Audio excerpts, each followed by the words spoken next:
Hello दोस्तों, स्वागत है आपका हमारे इस चैनल पर। तो दोस्तों, कल मैंने शुरुआत कर दी थी प्रेजेंट इंडेफिनिट टेंस की, और उसमें मैंने दोस्तों आपको एक सेंटेंस बताया था। उसी के आगे हम लोग कंटिन्यू करते हैं और अगला सेंटेंस देखते हैं कि कैसे हम लोग उस सेंटेंस का नेगेटिव बनाते हैं, कैसे अफर्मेटिव बनाते हैं, ये थोड़ी सी जान लेते हैं। उसके बाद हम लोग उसके यूज़ पढ़ेंगे। यूज़ बहुत ही इंपॉर्टेंट है दोस्तों, तो उसके बाद हम वो सारी चीज़ें पढ़ेंगे। पहले हम थोड़ा सा बेसिक अपना स्ट्रॉन्ग कर लेते हैं। ओके, तो दोस्तों जैसे मैंने एक सेंटेंस लिया, पहले यहां पर मैं लिख देता हूं ताकि आपको पता रहे क्या पढ़ रहे हैं। प्रेजेंट, आज मैं थोड़ा सा बड़ा लिखने की कोशिश करूंगा। Indefinite tense. ओके, तो ये हम लोग पढ़ रहे हैं प्रेजेंट इंडेफिनिट टेंस। और मैंने एक सेंटेंस लिया, जैसे हमने कहा मोहन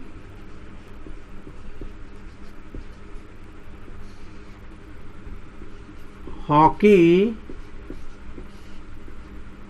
खेलता है। मोहन हॉकी खेलता है, एक सेंटेंस हमने लिया दोस्तों। तो अगर हम इसको लिखेंगे तो कैसे लिखेंगे? सबसे पहले हम देखेंगे सब्जेक्ट, क्योंकि पहले स्थान पर दोस्तों हम क्या लिखते हैं? सब्जेक्ट। ये सब ध्यान रखिए बातें, क्योंकि पहले स्थान पर सब्जेक्ट ही आता है, सब्जेक्ट का स्थान प्रथम होता है। तो यहां पर हम लिखेंगे सब्जेक्ट, यानी कि मोहन। मोहन। उसके बाद दूसरे स्थान पर क्या आता है दोस्तों, बताइए? दूसरे स्थान पर आता है वर्ब। तो यहां पर क्या हो जाएगा? खेलता है। खेलता है, इसका वर्ब क्या होगा इंग्लिश में? प्ले। Mohan play hockey. ये हमने इतना लिख लिया। लेकिन दोस्तों, अभी आपने कल जाना था कि अगर हमारा सब्जेक्ट जो है, अगर वो सिंगुलर रहता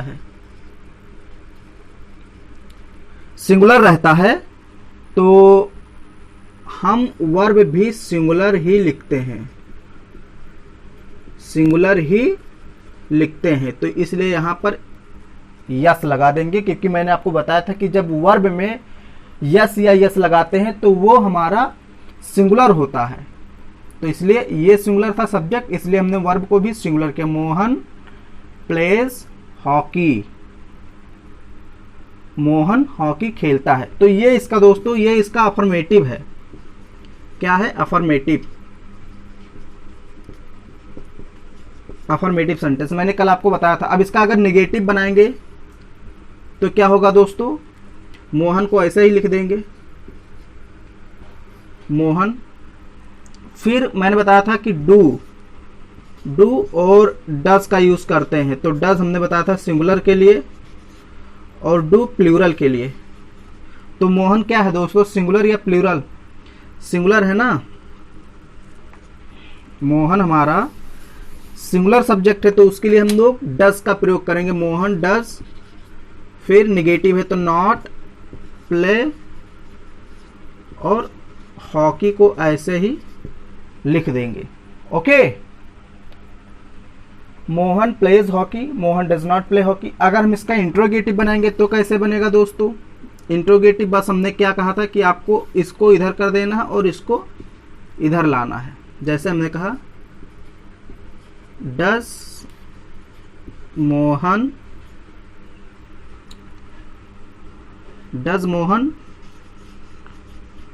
प्ले हॉकी, और यहां पर क्वेश्चन मार्क लगा देना है। तो आपने देखा एक सेंटेंस का कैसे हमने नेगेटिव बनाया, कैसे अफर्मेटिव और कैसे इंट्रोगेटिव। ये नेगेटिव है, नेगेटिव, और ये इंट्रोगेटिव है, इंट्रोगेटिव। ओके, तो एक सेंटेंस का हमने पहले तो अफर्मेटिव बनाया जैसा कि दिया था। देखिए, अगर इसकी हिंदी निकालेंगे तो मोहन हॉकी नहीं खेलता, जबकि यहाँ मोहन हॉकी खेलता है। वो तो मैंने एक ही लिखा, क्योंकि इतना तो आप समझ ही सकते हैं कि हिंदी, इसकी हिंदी ये लिखी है, बल्कि हमने इसका क्या किया, यहाँ पर नेगेटिव और इंट्रोगेटिव बनाया, ना कि इसकी हिंदी ये दोनों है। इसकी हिंदी सिर्फ यही है, तो इतना आपको समझना है। हमने इसकी हिंदी नहीं लिखी कि मोहन हॉकी नहीं खेलता है, क्या मोहन हॉकी खेलता है। अब ये बार बार लिखें तो थोड़ा सा ये एक बहुत ही बेसिक हो जाएगी, ये आप लोग जानते हैं।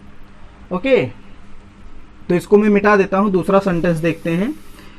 भाई अफर्मेटिव निगेटिव बनाना जान जाइए, फिर इसके बाद हम लोग इसके यूज पढ़ेंगे। यूज बहुत ही इंपॉर्टेंट है। ओके, मैं मिनट भी देखता रहता हूं ताकि वीडियो काफी लंबा ना हो। जैसे हमने एक सेंटेंस इसमें और लिया, तो सिंगुलर कल भी लिया था, आज भी सिंगुलर लिया, आज मैं एक प्लूरल लेता हूं। जैसे हमने कहा वे स्कूल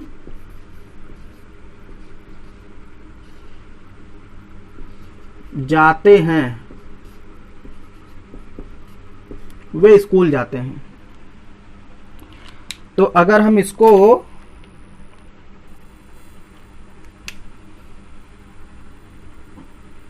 इंग्लिश में लिखेंगे तो सबसे पहले सब्जेक्ट, तो सब्जेक्ट क्या है, वे, और वे को हम इंग्लिश में लिखते हैं दे। Okay, they.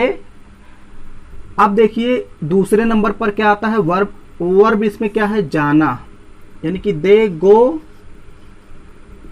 To, they go to school.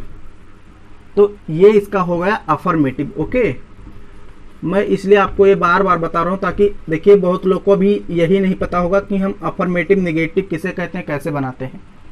Affirmative means negative ना हो। ओके, अब अगर हम इसका निगेटिव बनाएंगे तो कैसे बनेगा बताइए।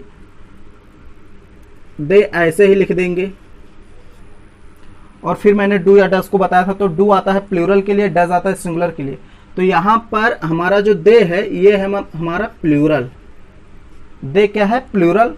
तो इसके लिए हम यहां पर लाएंगे डू, दे डू, उसके बाद हम नॉट लगाते हैं, दे डू नॉट। यहां पर वर्ब आएगा, they do not go to school. तो ये इसका हो गया negative. Okay, they go to school, they do not go to school, मतलब वे स्कूल नहीं जाते। अब इसका अगर हम इंट्रोगेटिव बनाएं तो कैसे बनेगा इंट्रोगेटिव। बस कुछ करना नहीं, इसको यहां पर और इसको यहां पर लाना है। तो do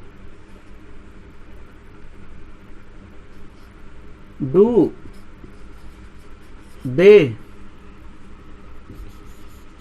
go to school. Okay, question mark लगा देना है। Do they go to school, क्या वे स्कूल जाते हैं।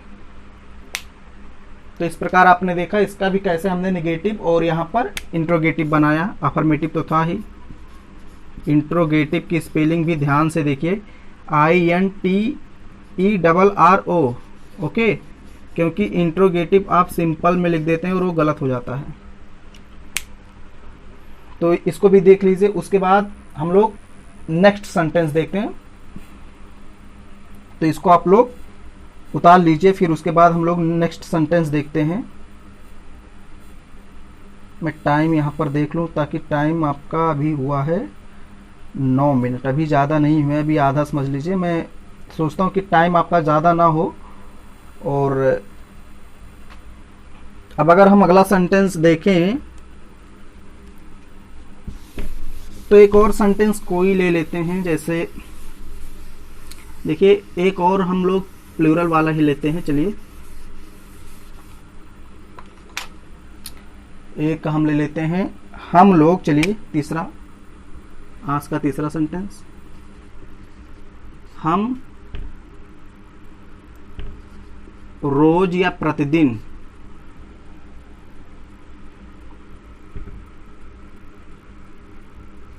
एक गाना गाते हैं। हम लोग हैं भाई 3-4 लोग ग्रुप हैं और हम लोग प्रतिदिन एक गाना गाते हैं मिलकर, संगीत। तो इसको कैसे बनाएंगे? सबसे पहले हम क्या करेंगे, हम, तो हम को इंग्लिश में क्या लिखेंगे, बी। बी, अब दूसरे नंबर पर आता है वर्ब, तो वर्ब गाना गाना, गाना गाते हैं यानी गाना गाना, तो इसकी इंग्लिश हो जाती है सिंग। वी सिंग ए सॉन्ग, एक गाना, ए सॉन्ग। वी सिंग, हम गाते हैं, ए सॉन्ग, एक गाना, एवरीडे या फिर डेली। ओके, तो ये इसका अफर्मेटिव सेंटेंस हो गया, we sing a song daily. अब इसका अगर हम नेगेटिव बनाएं तो वी, अब डू या डज लाना है तो हम डू लाएंगे, क्यों? क्योंकि वी में हम कई लोग हैं ना, तो प्लूरल है इसलिए यहां भी प्लूरल। फिर उसके बाद not, we do not sing a song, बाकी सारी चीजें वैसे आप लिख दीजिए। अगर इसका इंट्रोगेटिव तो डू को आगे कर दीजिए, do we sing a song daily. Okay, तो इसका भी हमने पहले अफर्मेटिव फिर नेगेटिव, यहां पर नेगेटिव। अब तो आप ये सीख गए होंगे क्योंकि मैंने कल भी बताया था, आज भी बता दिया, ये इंट्रोगेटिव। तो अब आपको एग्जाम्पल देने की ज़रूरत मेरे ख्याल से नहीं पड़ेगी, क्योंकि आप एक तो आप ट्रांसलेशन यहाँ थोड़ा सा सीख लीजिए कि पहले नंबर पर सब्जेक्ट, दूसरे नंबर पर वर्ब और तीसरे नंबर पर जो कुछ भी बचा वो सब लिख देते हैं।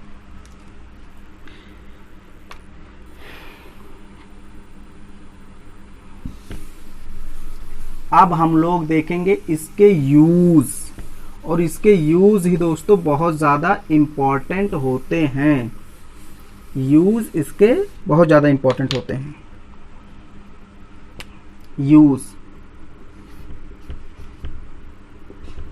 तो इसके कई यूज हैं दोस्तों। पहला इसका यूज जो है, देखिए ये यूज जानिए, और छोटी मोटी चीज़ें जो मैंने आपको बताई अभी, ट्रांसलेशन वगैरह, इंट्रोगेटिव, नेगेटिव, ये सब ज़्यादा पूछा नहीं जाता, हालांकि बेसिक आपको जाननी चाहिए, लेकिन जहाँ से आपको क्वेश्चन पूछने वाला है वो ये है यूज, तो ये आपको जानना है। जैसे इसका पहला यूज सबसे अच्छा यूज है, आज देखते हैं हम कहाँ तक पढ़ा पाते हैं। इसका जो पहला यूज है वो है यूनिवर्सल ट्रूथ के लिए। यूनिवर्सल ट्रूथ या फिर कोई प्रिंसिपल है, ओके, कोई सिद्धांत, तो इसके लिए इसका यूज करते हैं। पहला यूज क्या है दोस्तों, कोई यूनिवर्सल ट्रूथ है, अगर कोई यूनिवर्सल ट्रूथ बताया गया है तो उसको हम किस टेंस में लिखेंगे, किस टेंस में लिखेंगे, प्रेजेंट इंडेफिनिट टेंस। जैसे मैं एक सेंटेंस लेता हूं, जैसे हमने कहा सूरज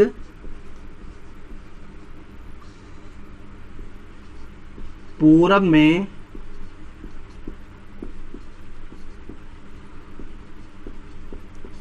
निकलता है। हमने कहा सूरज पूरब में निकलता है, तो इसकी इंग्लिश क्या हो जाएगी दोस्तों? अब देखिए यूनिवर्सल ट्रूथ है कि सूरज पूरब में ही निकलेगा, यूनिवर्सल ट्रूथ है, सार्वभौमिक सच, यानी यूनिवर्सल ट्रूथ। ऐसा नहीं कि कहीं दक्षिण में निकलेगा, कहीं पूरब पश्चिम में निकलेगा, ऐसा नहीं, बस एक ही दिशा में निकलेगा, यानी पूरब में ही निकलेगा, यूनिवर्सल ट्रूथ है। तो इसको हम लोग प्रेजेंट इंडेफिनिट में लिखेंगे। तो सन, यहां पर इसके पहले द लगा दीजिए, the sun rises in the east. Okay, अगर कहीं वर्ब में यस या यस लगा है तो आप तुरंत समझ जाइए वो प्रेजेंट इंडेफिनिट टेंस में लिखा है। एक और लेते हैं, जैसे मैंने कहा कि पानी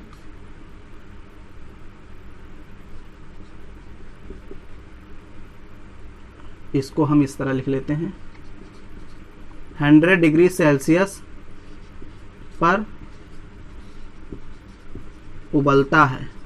तो ये एक सिद्धांत है, प्रिंसिपल है, कहीं कभी झूठा नहीं हो सकता। अपवाद स्वरूप साइंस में होता है, लेकिन पानी हमेशा 100 डिग्री सेल्सियस पर ही उबलेगा। ओके, तो इसको भी हम प्रेजेंट इंडेफिनिट में लिखेंगे। इसमें लिखेंगे water boils at 100 degree Celsius. Okay, या फिर हम और अगर बात करें तो जैसे एक सेंटेंस ले सकते हैं कि सूरज पश्चिम में अस्त होता है, तो वो सारी चीजें एक ही हैं। तो अगर कोई यूनिवर्सल ट्रूथ है, जैसे एक सेंटेंस हमने और ले लिया, जैसे एक सेंटेंस वैसे मैं बोल देता हूं, उसमें आप लिखने की क्या बात है। जैसे मैंने कहा कि पॉलिसी क्या कहते हैं उसको, हाँ, honesty is the best policy. Okay, हालांकि वो थोड़ा सा अलग हो जाता है। जैसे उसमें देखिए, जब मैंने आपको प्रेजेंट इंडेफिनिट पढ़ाया था दोस्तों, तो वहां पर मैंने एक चीज और लिखी थी, सिंपल प्रेजेंट या प्रेजेंट सिंपल। कभी आपने ये ध्यान दिया हमने ये क्यों लिखा? इसको भी मैं बता देता हूं ये क्यों लिखा, जबकि हमने ये लिखा तो ये क्यों लिखा। दोस्तों इसमें क्या आ जाता है, जैसे मैंने कहा कि अभी बोला कि honesty is the best policy, या फिर milk is white, sky is blue, ये सारी चीजें सिंपल प्रेजेंट में आ जाती है। तो उसको बाद में बता दूंगा। आप इतना जानिए कि जो यूनिवर्सल ट्रूथ है या प्रिंसिपल है, कोई भी सिद्धांत है, सार्वभौमिक सत्य है, तो वो प्रेजेंट इंडेफिनिट में लिखा जाता है। इतना आप ध्यान रखिए। ओके, अब चलिए हम लोग इसका दूसरा यूज देखते हैं। चलिए दूसरा यूज देख लेते हैं, उसके बाद हम लोग इसको रोकते हैं। इसका दूसरा यूज क्या है? कोई परमानेंट एक्टिविटी है। ओके, परमानेंट एक्टिविटी या कोई हैबिट है, जिसे हम कह सकते हैं हैबिचुअल एक्शन। कोई अगर परमानेंट एक्टिविटी है या हैबिचुअल एक्शन है, तो उसको भी हम कहीं ना कहीं प्रेजेंट इंडेफिनिट में ही लिखते हैं। जैसे मैंने कहा, एक सेंटेंस हमने लिया, राम रोज स्कूल जाता है। तो इसमें देखिए परमानेंट एक्टिविटी, परमानेंट मीन्स स्थायी। तो रोज स्कूल जाता है, परमानेंट एक्टिविटी है, रोज ही जाता है। अब भाई अपवाद स्वरूप छुट्टी हो गई तो वो बात अलग है। तो इसको हम किस में लिखेंगे? प्रेजेंट इंडेफिनिट में। Ram goes to school daily. Okay, और जैसे हमने ले लिया, जैसे हमने कहा, चलिए रवि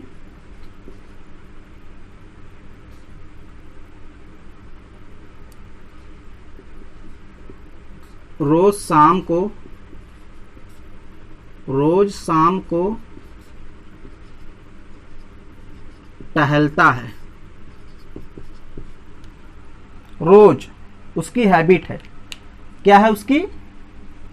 एक प्रकार से हैबिट है कि वो रोज शाम को टहलता है, इवनिंग वॉक करता है। ओके, तो इसको भी हम कैसे लिखेंगे? Ravi walks daily in the evening. Okay, तो इस प्रकार आपने देखा कि अभी तक मैंने उसके दो यूज बताए हैं। एक तो मैंने बताया यूनिवर्सल ट्रूथ या प्रिंसिपल कोई भी है तो उसके लिए हम प्रेजेंट इंडेफिनिट का यूज करते हैं। दूसरा चीज मैंने बताया कि जब भी कोई परमानेंट एक्टिविटी होगी या फिर कोई हैबिचुअल एक्शन होगा जो बार बार हो, कोई चीज़ है बार बार होती है।